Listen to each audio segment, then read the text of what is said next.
Hello, good afternoon and welcome to the Midday News.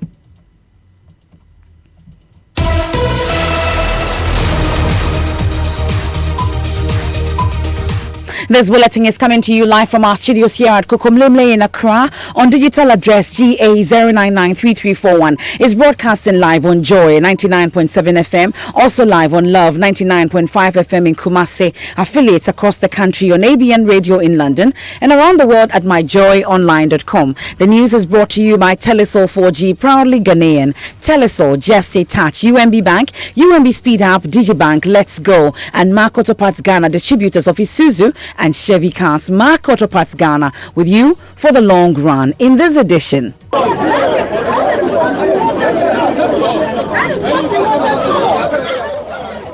hundreds of investors mass up at offices of gold dealership company Menzgold following notice to begin payment of dividends amid showdown with Securities and Exchange Commission.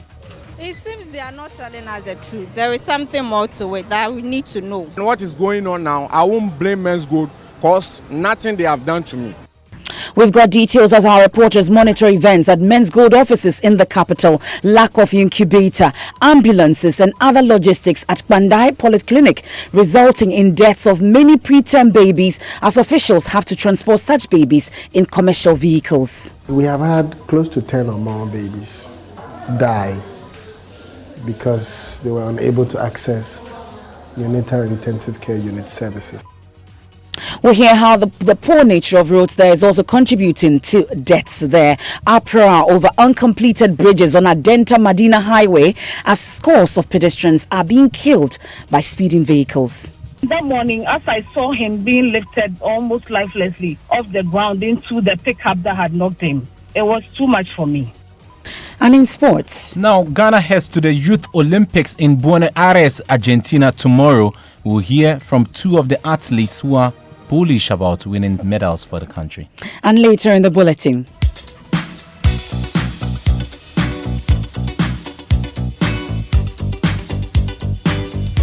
all sets for the pop chain all-star concert featuring a special reunion of Boombaya, the darling band of the 70s. All that and more here in the Midday News with me, Emefa Apao.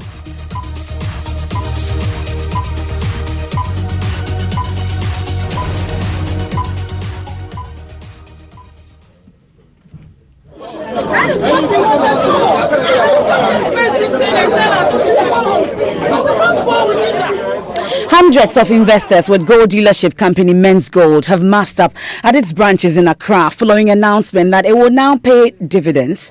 The company is believed to be holding millions of Ghana cedis in investments, paying out profits of up to 12% monthly. But fresh trading at Menzgold has been frozen by the Securities and Exchange Commission following concerns the company is not licensed by the Commission to operate.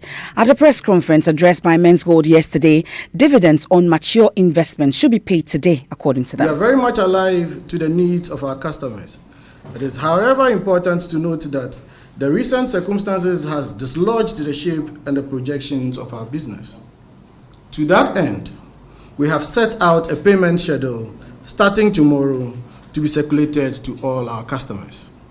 Customers are encouraged to only visit their branches on the date for their collections, as the schedule will strictly be adhered to avoid overcrowding at the branches.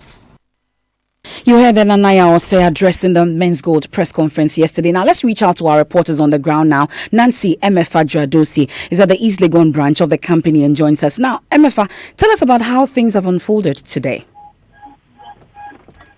Hello, Emefa. Hello, Emefa. Okay, so if you can hear me now, I'm asking you to tell us how things have unfolded today. All right, so we got here around 8 a.m. this morning. When we got here, there were hundreds of persons gathered at the East Legon branch. In fact, some people were really disappointed with how management had dealt with it because, according to them, they came here before 7. And they kept on telling them that management in 10 minutes will come and talk to them about what to do next. But they have been here, and they were here till about 10:30, and they were seeing nothing. In fact, some people decided to leave because they felt that nothing, there was going to be a no-show. And so basically, people were frustrated earlier in the morning. We can hear this customer who complains about the confusion over the payment of dividends. It seems they are not telling us the truth. There is something more to it that we need to know. So they have to come out clear. I came here around 8 a.m. They said those who fall within, I learned 12 to 15th August, we should come for our claim. But I'm here and the story is different. I don't trust them again. I'm losing trust. Almost 40,000. 40,000 Ghana? Yes. And how much are you expecting to get us at today?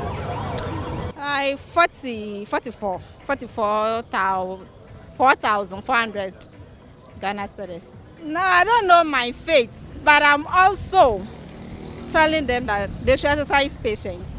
That's all. We have nothing. We can't do anything. So we are just waiting. So that's a customer there of Menzgold. Now, MFA, we are learning a schedule has been released to guide the payment of the dividends. Tell us a bit about it. All right. So when the manager finally came out, he mentioned that they cannot pay everyone gathered here their dividend today. Why? Because they were bringing out a schedule. And so if your maturity date was between about 5th of August to 11th of August, then you are due to take your dividend today. But then if yours is with other dates, which is subsequent after the 5th to 11th, then you are supposed to come another day, which is corresponding to your day of dividend. So today, the only people who are expected to take their dividends are those who maturity date was between 5th to 11th of August. And so they are the only ones gathered here. Majority of the people have left the premises so far. So those who are here are just waiting for 1 p.m. for their money or their dividends to be given them. But one thing that the manager also mentioned shortly is that they are not paying anybody their principal, and that's what generated a little bit of confusion, because one woman was saying that per the contract they signed, they said they can terminate the contract at any point in time. So they don't understand why the manager should tell them that they cannot take their principals today. So that's among other things that happened here at the East Legon branch today, MFA. Now, let me quickly find out from you, Nancy, before you leave. The last time we realized that security personnel and customers actually assaulted some journalists and also. Can you tell us if today's events have been incident-free? All right, so today here has been calm. But when we got to Joel, we were crossing in front of Joel with Menzgold. They almost attacked us. In fact, they were pointing at us and moving towards our car. But because we were moving, nothing could happen. But when we came here to the East Legon branch, here has been calm. Just that, the security men were still standing around. We just had to be a little careful. But today, a lot of media houses came here, so it looks like they felt that they were overpowered. And so they really, here has been calm today. There's been no confusion so far. My colleague Nancy Emefa Jadosi, well, some customers are blaming the Bank of Ghana and the Securities and Exchange Commission for the current state of affairs at the company. Here's one of them.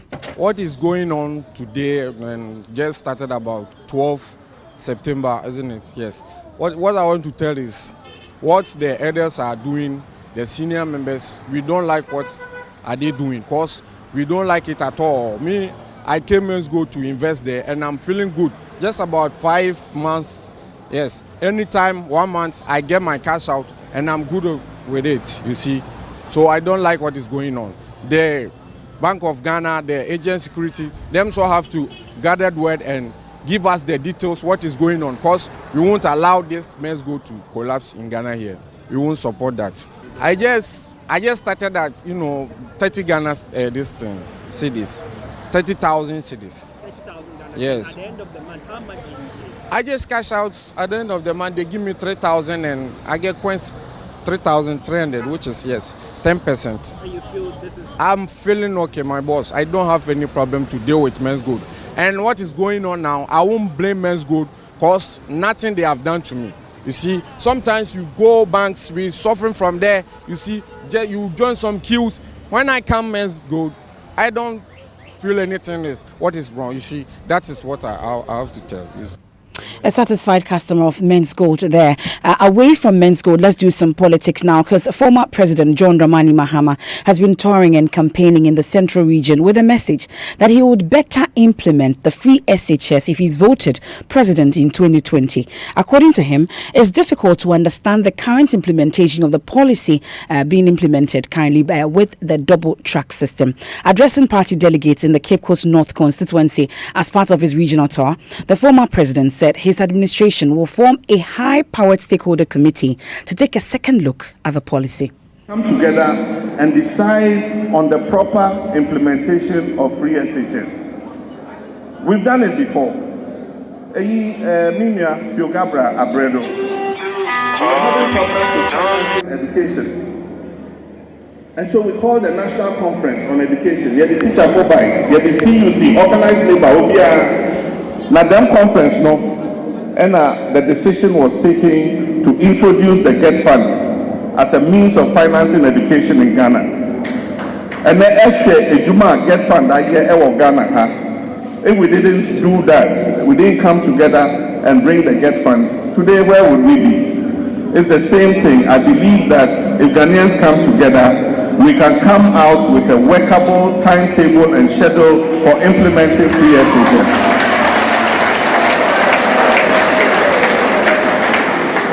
Former President John Dramani Mahama, well, correspondent Richard Kujonyako has been following that campaign tour and joins us on the line. So, Richard, it looks like Mr. Mahama has more criticisms regarding the double track system. What more has he been saying?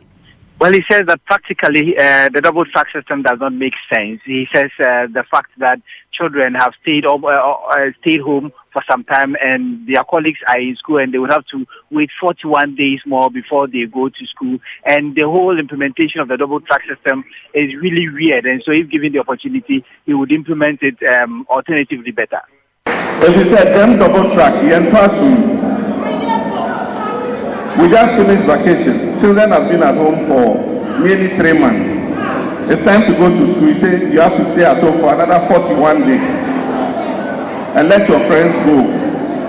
After 41 days, they'll come home and sit down. Then you also go for 41 days. And classroom. And that is because young people, they don't listen to advice. We feel that when you be and to also, them National Stakeholders Conference, also on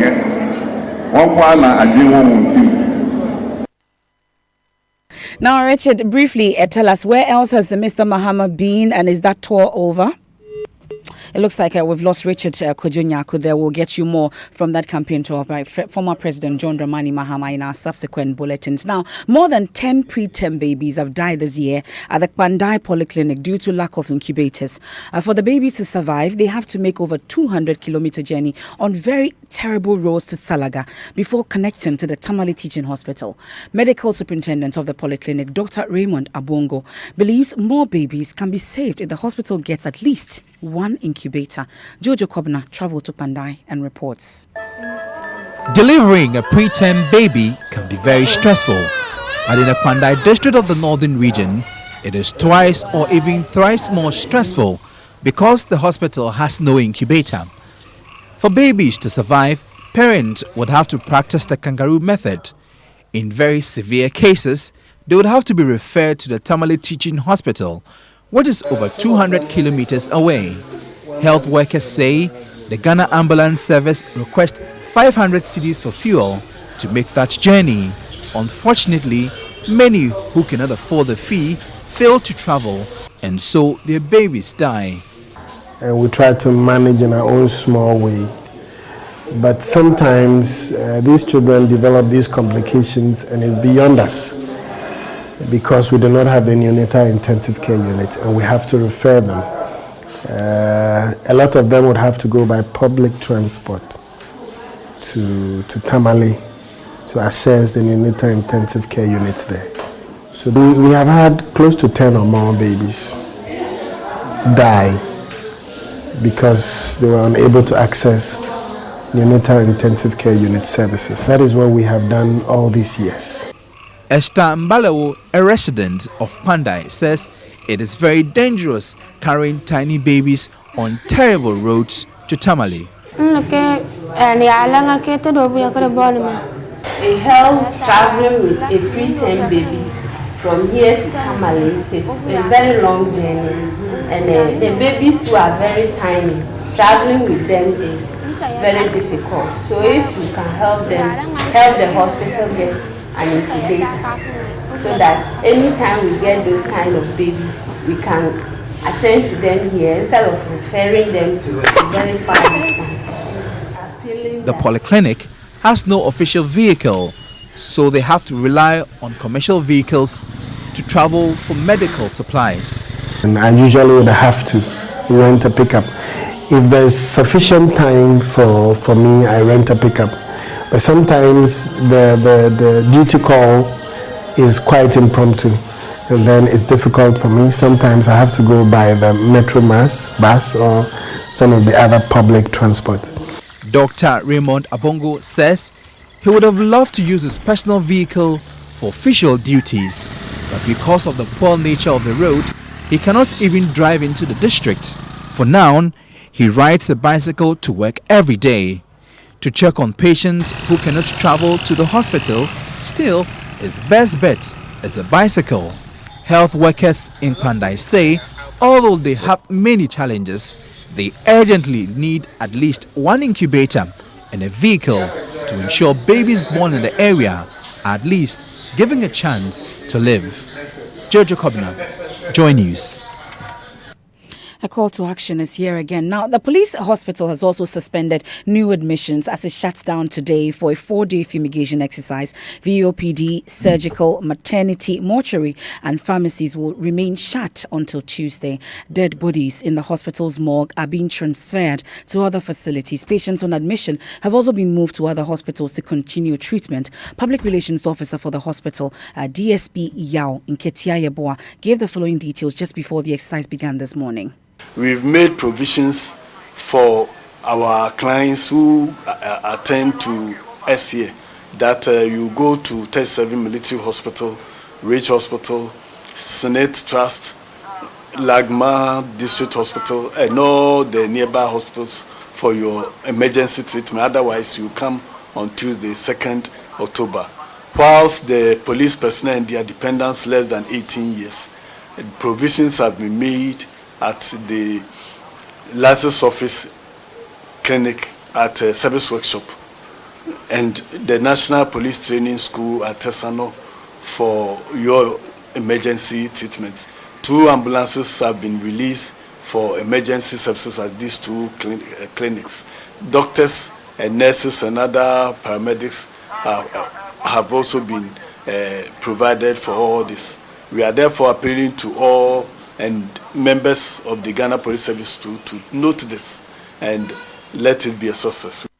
Public Relations Officer for the Police Hospital, DSP Yao Nketia Yeboah. Let's head to the courts now, because an Accra High Court has granted an interlocutory injunction application filed by the multimedia group restraining the National Communications Authority, NCA, from shutting down Joy FM and Asempa FM over failure to reduce transmission radius.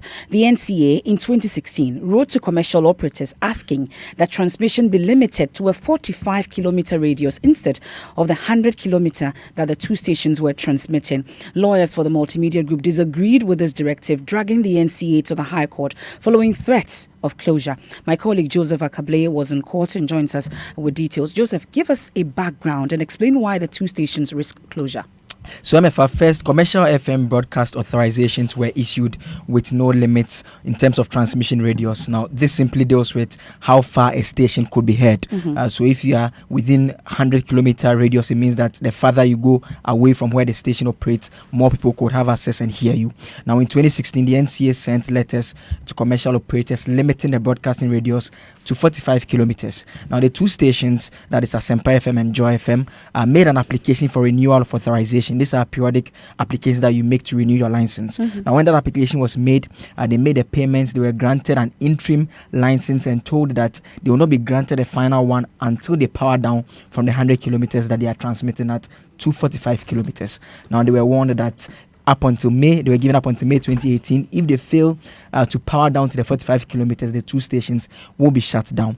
Just few days to the expiration of that particular deadline, lawyers for the multimedia group dragged the NCA to court, filed for an injunction as well, stopping the NCA from carrying out that order. So it's that injunction that has kept us up onto this level. Okay, so that is what was decided today. So what actually transpired in court leading to the court granting that interlocutory injunction? So the court yesterday had heard the arguments from the lawyers on both sides. The multimedia group had argued that the directive is a restriction to the freedom of the media because sections of the population which have come to depend on particular stations as their source of news and other information will no longer be able to receive the station's signals. The NCA disagreed. They maintained they were acting within law, but Justice Georgina Dache in a ruling said The nature of the case made the grant of the interim measure necessary because it borders on issues of closing down a business and issues of enforcing regulation and issues of human rights that were being raised. So those are the issues that she looked at and granted the injunction. So the substantive case from multimedia challenging the whole move by the NCA is still before the court, and that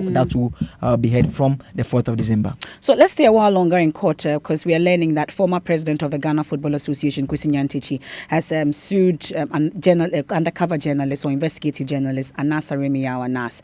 Tell us more about it. In fact, there are 3 individuals who are joined as defendants in this suit. There's the Tiger IPI Limited, which is a company belonging to Anas Aremiyaw Anas. Anas Aremiyaw Anas himself is joined, and there is also one Ahmed Hussein Swale. So those are the 3 defendants. Now, it all has to do with the investigations the investigative journalists carried out. It's a suit that was actually filed at the High Court. He's asking for 3 declarations. The first is that a declaration that the secret recording of my conversations, I'm quoting verbatim, and interactions with respondents and publishing same without my consent and authority violates my fundamental human right to privacy and confidentiality in my dealings with others. It goes on to say that a declaration that by prejudicially and deliberately publishing the secret recording of my conversations with respondents and misrepresenting to the public that respondents paid me money under corrupt circumstances, thereby exposing me to ridicule, contempt, caustic and adverse social comments, respondents violated my rights to dignity.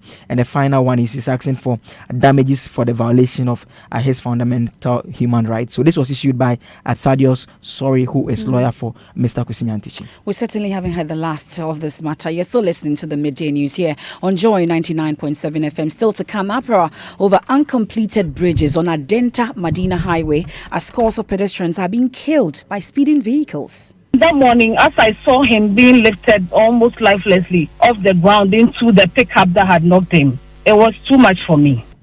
And later,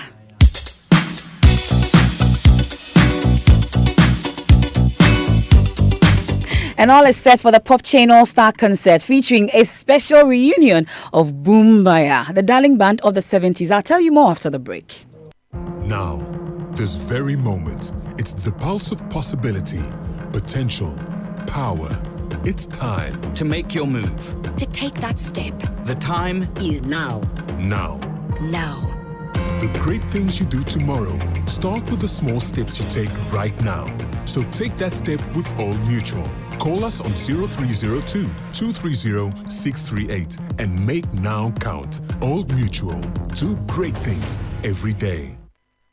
The 16th International Building Construction and Property Exhibition 2018 is here again. Ghana's most comprehensive exhibition featuring every aspect of building, construction, architectural and interior design industry. A one-stop shop for all local and international players to showcase their latest products, services, trends and technology. This event is from the 4th to the 6th of October 2018 at the Movenpick Ambassador Hotel Accra from 9 a.m. to 7 p.m. There will be a forum on the 5th of October at the Movenpick Hotel themed Smart Secured Construction. This event is organized by Image Consortium Group Limited under the auspices of the Ministry of Works and Housing in collaboration with all building professionals. Proudly sponsored by Duraplast, Fox Cooling, YNW Industries Limited, X Natural Mineral Water, Leader Price and Advantage Austria. Media partners Joy FM, Gold Street Journal, DDP, Kwesi TV and City Construction and Property Magazine. Admission for participation is free for all visitors. Call us on 0246 655 392. You're welcome back. This is the Midday News on Joy 99.7. Friday edition of the latest in the world of sports is here with Ridwan. You're looking good. I'm sure those watching us on Facebook. Just like you also. Okay, what's in sports? Thank it's you. always nice when people watch you, a bespectacled lady, reading the news. It's impressive. Ridwan, what's in sports? Ghana's contingent will leave for the 2018 Youth Olympics in Buenos Aires, Argentina tomorrow. Now, the event will run from October 6 to 18, and the country will compete in 4 disciplines: athletics, beach volleyball, swimming, and weightlifting. In the boys' 400 meters, Solomon Diafo will compete, and he is hopeful of winning a medal. Everything is cool. Upon the way my coach is training me and all, the advice my present entities are giving to me, I know that if I go, I'll win the medal. In terms of the pressure on you, looking at what Matabisa did in this same Youth Olympic Games, how are you dealing with that? There's more pressure on me because there's a few days I'm getting so many calls. After that, you do You heard Solomon Diafo, who will be competing in the boys 400 meters. Now, in the girls 58 kg weightlifting event, Sandra Mensima Owusu will be the country's flag bearer. Training is going on well by the grace of God. Yeah, we are still we are still preparing. Are you ready for the championship? Yes, of course. Yeah, I'm very ready. Oftentimes when we go for championship of this nature, we don't get to win medals. How sure are you that you win a medal? Well, for now, I can't really assure of any medal for now because I don't really know the countries that I'm going to compete with. You heard Sandra Mensima, Owusu. I like the way both athletes spoke.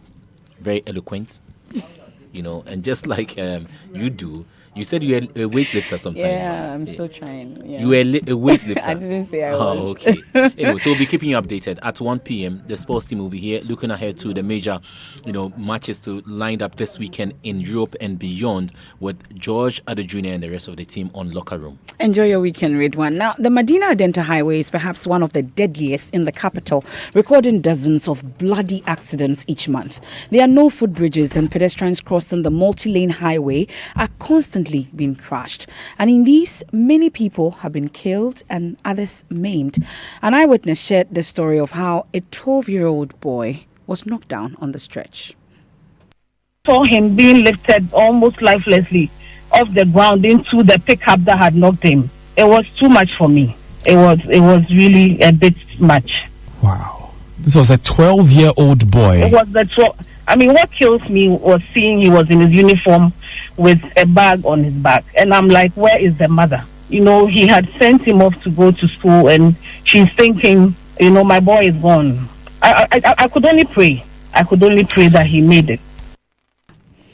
A resident there of the Medina-Adenta area. Now, 3 years after Joy News' documentary Jungle Poor highlighted widespread poverty in the Volta regional town of Nyitawuta, residents continue to enjoy the benefits of the goodies that followed. They have water and source of light now. Joseph Opokugakbo went back to the community to see what had changed. In 2015, Nyitawuta was featured in a Joy News documentary Jungle Poor as a deprived community where basic amenities, including pipe-borne water, light and sanitary facilities were missing. It was mixed with dry leaves, then the cow drops. It was not good for our health. Philanthropists and NGOs responded positively, as Member of Parliament Peter Nochu explains. Based on your documentary, philanthropists came to their aid. That's one, Dr. Jordan, by providing this water and then a public toilet for them. And as a result of your documentary, to get fund is also putting up some projects. Teachers bungalows and then 3-unit classroom block, all ongoing. The women in the community say the borehole has served them well ever since. We were so happy about it. When it is dry season, we don't have much problem with water. The school children, when they wake up, they come here, quickly they fetch water and they get back. Then they go to school on time. U.S. electrical engineer Professor Tode Kumbabach, upon seeing the story, provided the community with solar lanterns and solar panels. At the past, before they would charge their phones, they go to Akure. But as at now, they are charging their phones here and they've got some light too. Our students, they are using it for learning. And that's Joseph Obokogakpo's report from Nyitawuta. Now, let's talk about Ghana Connect. You know that every Friday at 6 p.m., we have our current affairs show, Ghana Connect. We connect with the world. And tonight, we're talking about budget. And sitting host Kojo Yankson joins me in the studio to talk about this special edition of the show. And I'm told it's happening at 5. Tell us more about it. Well, it's a special 2-hour edition we're doing in collaboration with UNICEF. And we're trying to solve one simple problem. We want to make sure that this year's budget leaves no one behind. Very often, the budget, which is supposed to be the government's statement of how they are distributing the national cake, often leaves behind many Ghanaians. We've seen some videos of Ghanaians who have to trek across water with motorbikes and pregnant women in order to access health facilities. We've seen how the education system is rife with, especially at basic education level, schools that don't have the infrastructure, they're under trees and so forth. Now, the people who are subject to this lack are all Ghanaians. And so we want to make sure that this year's budget focuses on all the areas where Ghanaians are often left behind and those holes are plugged. So our conversation for 2 hours will be steered towards that. We have a great panel that will be leading us through all of the pertinent issues. So if you feel left behind, you know that you need to tune into Ghana Connect and be part of it tonight at 5 p.m. here on Joy and also on Joy News on Multi TV. That's right. On all our social media platforms as well with Kojo Yangson.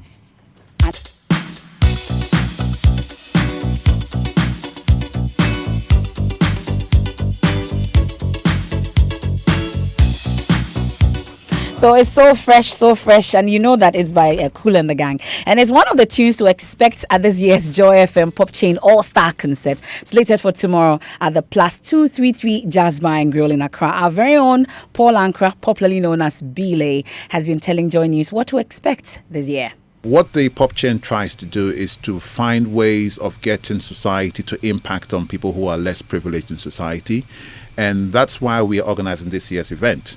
And for those of you who are wondering what to expect this year, there's going to be something very exciting. You're going to see bands from Infants Film School. You're going to see bands from St. John's, Holy Child's, Agri Memorial, Achimota, some great schools. But what's quite special is because when pop chains started in the 60s and 70s, those of us who are in our latter years were teenagers during that time. And it will be so fresh. And if you say you love somebody, you got to let them know about it. It's going down tomorrow. It's the Pop Chain. I can't wait. Let's meet at the Plus 233 Jazz Bar and Grill. It's the Pop Chain concert. We are doing that for the Sugar, project, and you need to be there tomorrow. It's starting at 5 p.m. I'm told at the Plus 233 Jazz Bar and Grill. And that's it for the midday news here on Joy 99.7 FM. There's more news when you log on to myjoyonline.com. Do enjoy your weekend. I am MF Apau.